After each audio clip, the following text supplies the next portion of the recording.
My sister announced her pregnancy on the exact same day I got promoted to head of HR. At the family dinner table. Before I could finish my sentence, I was mid-word. I'd been named director of, and my mother set down her fork, looked past me, and said, "Oh, sweetheart, that's wonderful news," directly to my sister. My father started clapping.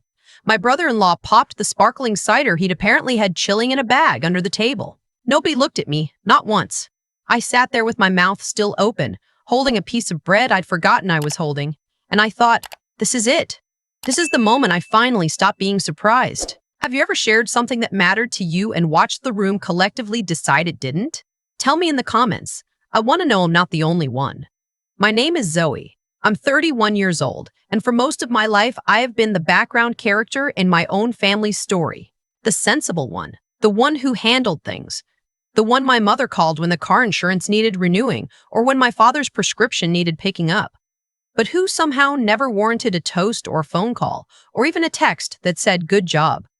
My sister Fiona is 2 years younger than me. She has never held a job for longer than 8 months. She has, however, always been beautiful in a way that made people instantly forgive her for everything. Big eyes, easy laugh, the kind of girl who could show up 40 minutes late to something she herself organized and have everyone tell her she looked radiant. My parents called her their sunshine. They have called me, on various occasions, practical, capable, and, my personal favorite, the rock of this family, which sounds like a compliment until you realize a rock is something people step on.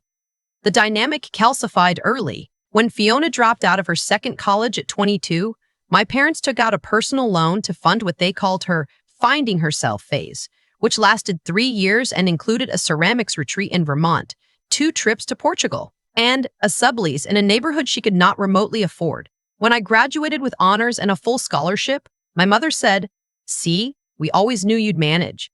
No party, no envelope, no ceramics retreat. I managed. That's what I did. I got my HR certification at 24. I was managing a team at 26. By 29, I was the youngest senior HR manager in the company's regional history, a fact my mother acknowledged by saying, "That sounds stressful. Are you eating enough?"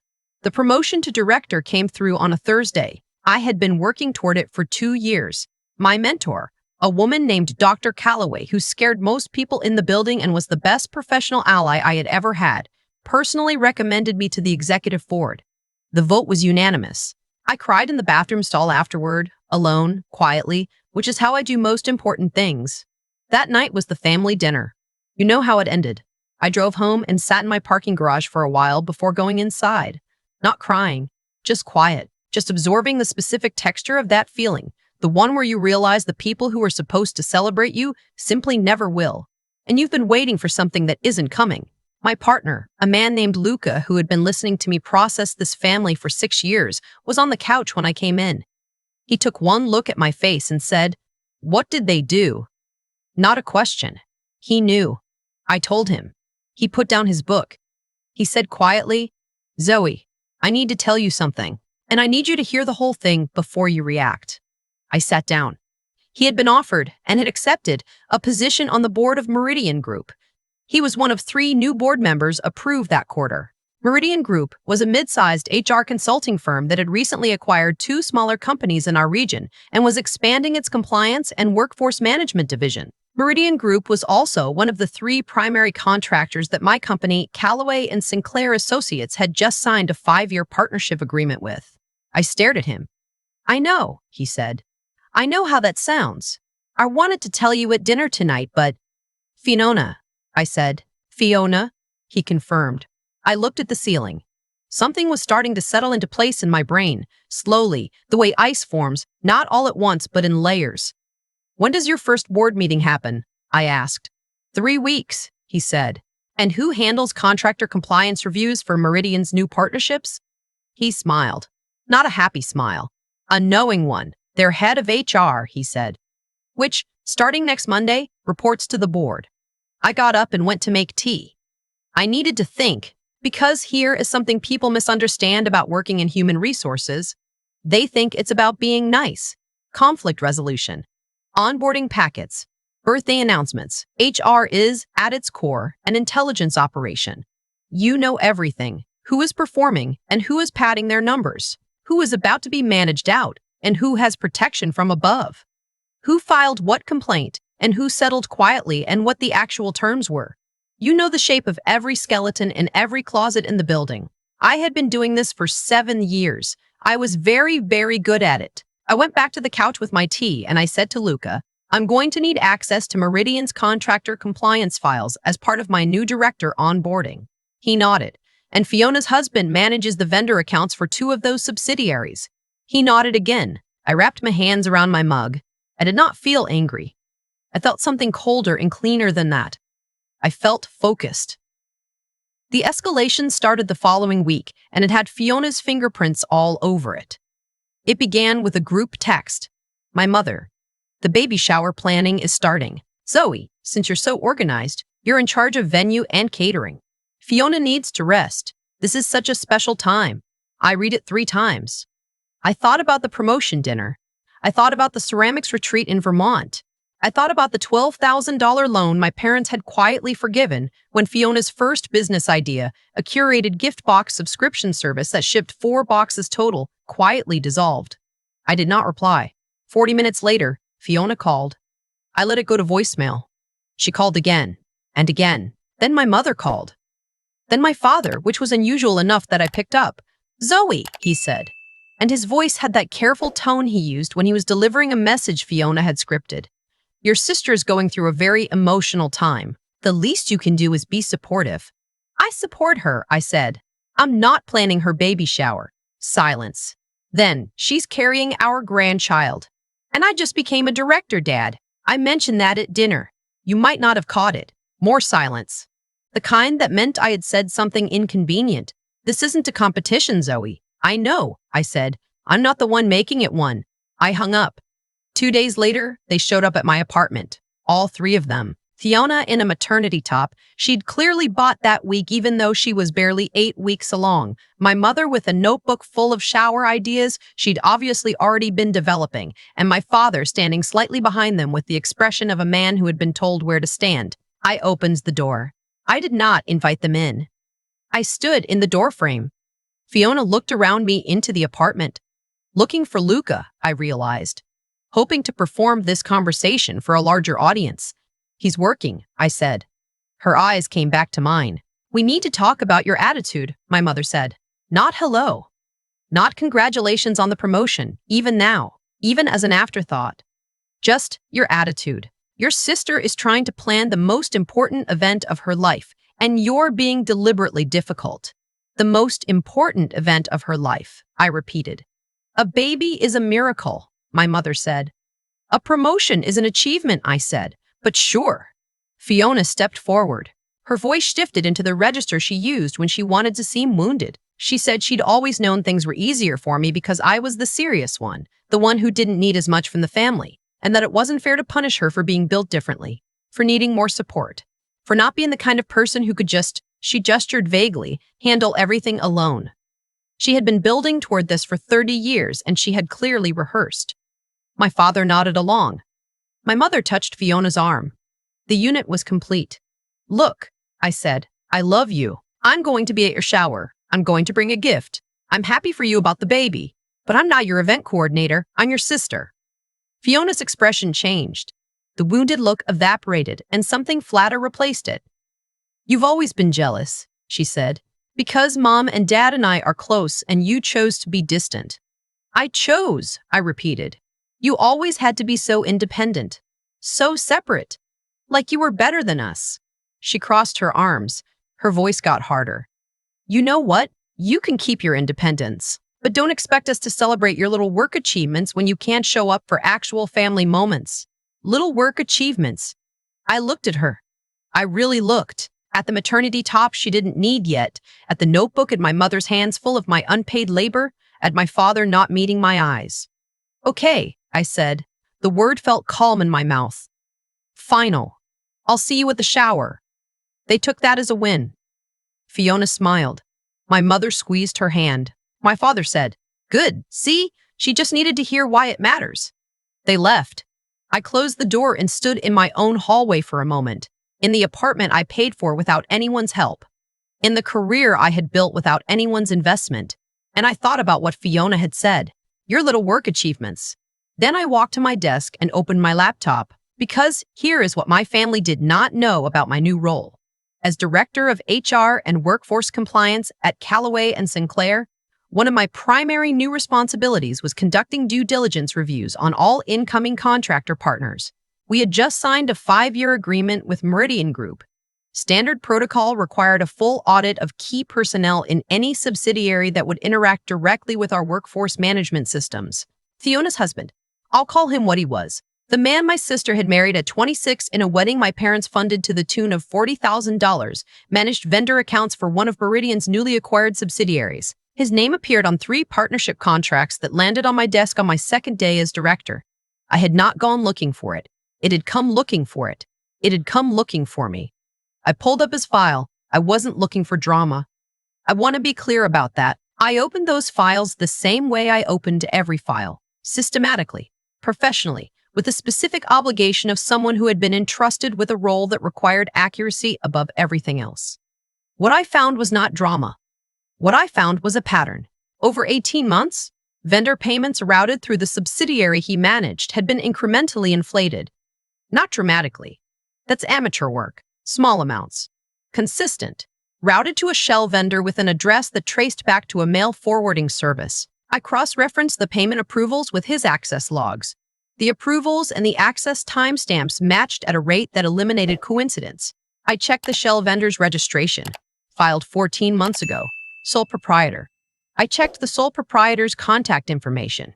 The email address was a variant of a personal email I had seen my brother-in-law use, a Gmail account he'd CC'd me on years ago when coordinating a family trip. He had set up a fake vendor. He had been paying himself, slowly, quietly, for a year and a half. The total, when I finished running the numbers, sat just under $200,000. I sat back in my chair. The AC hummed. Outside, the city was making its afternoon sounds. I thought about the baby shower notebook in my mother's hands. I thought about Fiona saying little work achievements with that flat, satisfied look. I printed everything. It took a while. There was a lot of paper. I stacked it neatly, the way I do everything, tapped the edges flush on my desk, and put it all in a large manila envelope.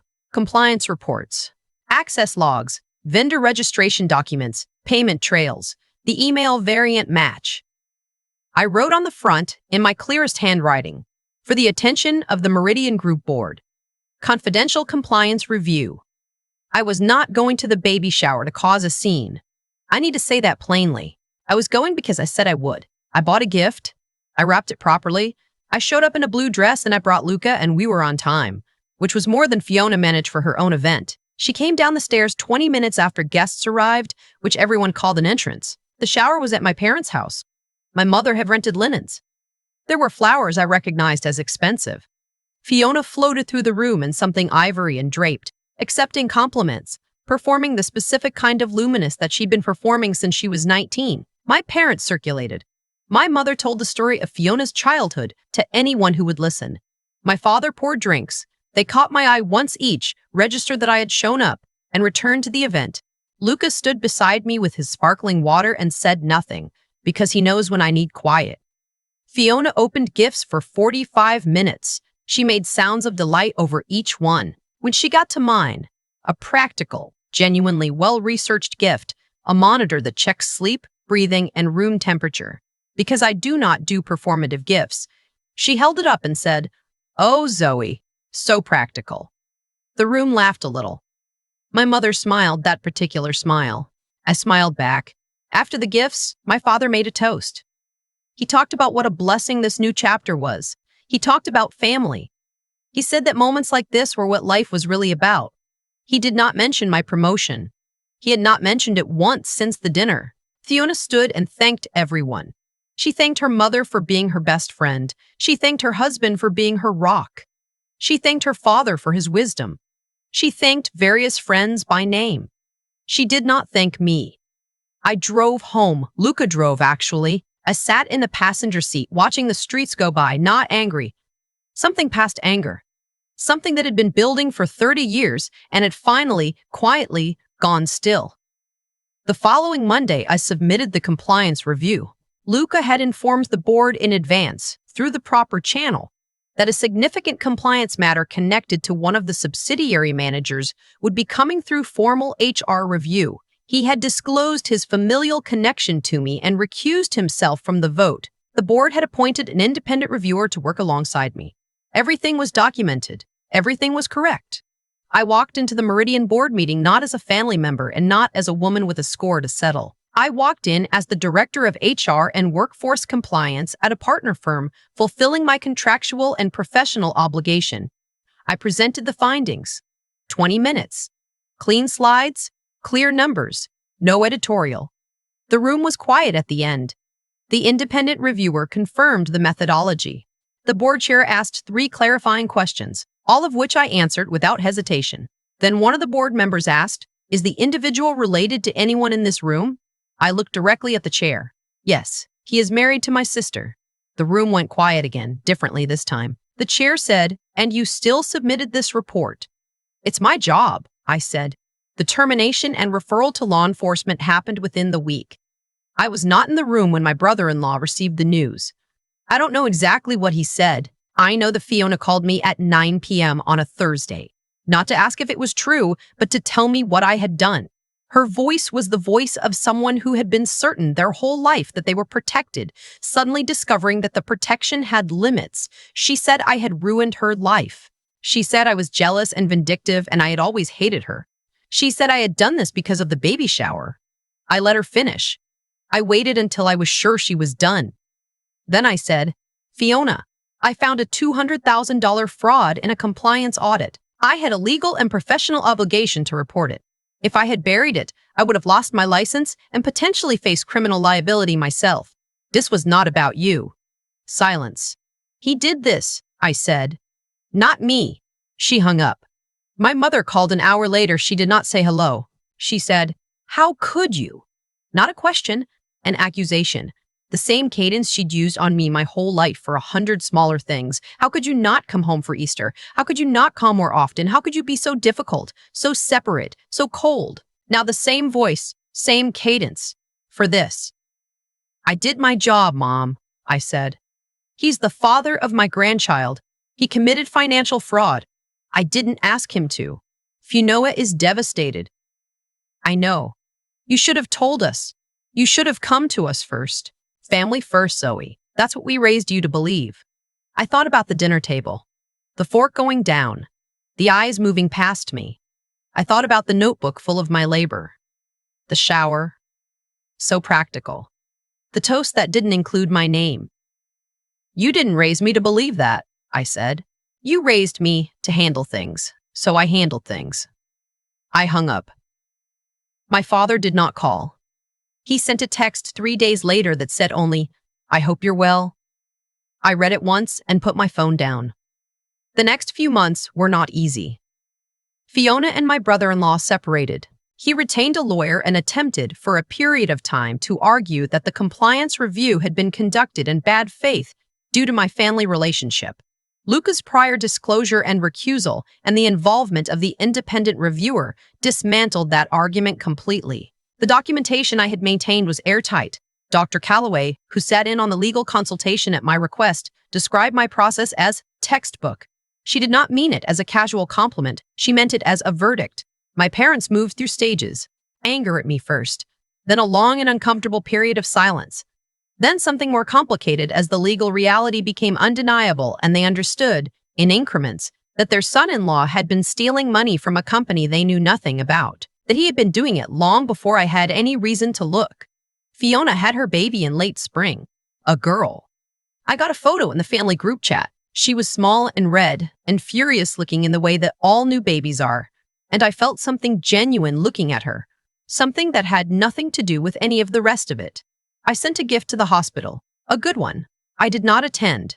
Fiona had not invited me, and I respected that. My mother called one evening in early summer, and this time she said hello. She asked how I was. I said I was well. There was a pause, and then she said, "Luca seems good for you." It was the smallest, most sideways version of an acknowledgement. But I know my mother. That was as close as she gets. I said, "He is." We talked for 11 minutes about nothing in particular. Before she hung up, she said, "Your father watched something about HR on television. He said it seemed complicated." "It is," I said. "He was proud," she said. "He just doesn't know how to say it." I didn't answer that. There are some sentences you can hear without agreeing with them. About 6 months after the board meeting, Luca and I were invited to a small gathering at Dr. Calloway's home. She hosts these once or twice a year, a kind of quiet, off-the-record gathering of people she considers worth keeping in the same room. Legal partners, a federal investigator she'd worked with on a case years back, a few executives from firms in our sector. Dr. Calloway introduced me to the room. She said, "This is Zoe. She's the most disciplined HR professional I have worked with in 30 years. And she once filed a compliance report on her own brother-in-law without flinching, which tells you exactly what you need to know about her." The room laughed. I smiled. After, on the drive home, Luca said, "How did that feel?" I thought about the whole long line of events that had brought me to that room. The dinner table in the fort going down, the ceramics retreat and the $40,000 wedding, the maternity top at 8 weeks, the shower I organized in my head and then refused to organize, the files, the numbers, the printer humming in the corner of my office, the envelope, Dr. Calloway saying textbook like a judge reading a verdict. "Quiet," I said. It felt quiet. He reached over and took my hand. I looked out the window. We drove the rest of the way home in that good silence, the kind that doesn't need filling. The two people build slowly over years of showing up for each other in the ways that matter. My family thought quiet was the same as small. They thought practical was the same as less than. They thought the person who handles things is the person who has no needs of their own. They were wrong about all of it. I handle things because I am capable. I am capable because I paid attention when no one was paying attention to me. And what I found every time I looked carefully at the numbers was that the truth was always already there. Patient, exact, waiting for someone disciplined enough to read it. I am that person. I always was. People ask me sometimes if I regret it. If I wish I had looked the other way, buried the file, let it go the way my family expected me to let everything go. Quietly, gracefully, without making anyone uncomfortable. And I understand why they ask. It's a reasonable question from the outside. He was family. The baby was coming. Couldn't I have found another way? But here's what I've learned about that kind of thinking. It sounds like compassion, but it's actually just a request to absorb someone else's consequences. I had been absorbing consequences my whole life. Other people's choices, other people's needs, other people's celebrations, and what it got me was a seat at a dinner table where I couldn't finish my own sentence. What happened to my brother-in-law was not something I did to him. It was something he had been building for 18 months before I ever opened that file. The money was already gone. The accounts were already falsified. The pattern was already there, patient and exact, waiting for someone willing to read it honestly. I was just the first person in a position to do so, who also had the professional obligation not to look away. That's the thing about integrity that nobody tells you when you're young. It doesn't announce itself. It doesn't feel heroic in the moment. It feels like paperwork. It feels like another late night at your desk, another stack of pages, another manila envelope.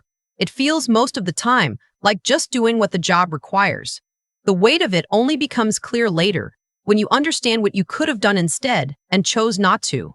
I think about Fiona a lot, not with anger that burned off a long time ago, more with something like grief for the version of a sister I always wanted and never quite had. She is smart. She is genuinely funny when she isn't performing.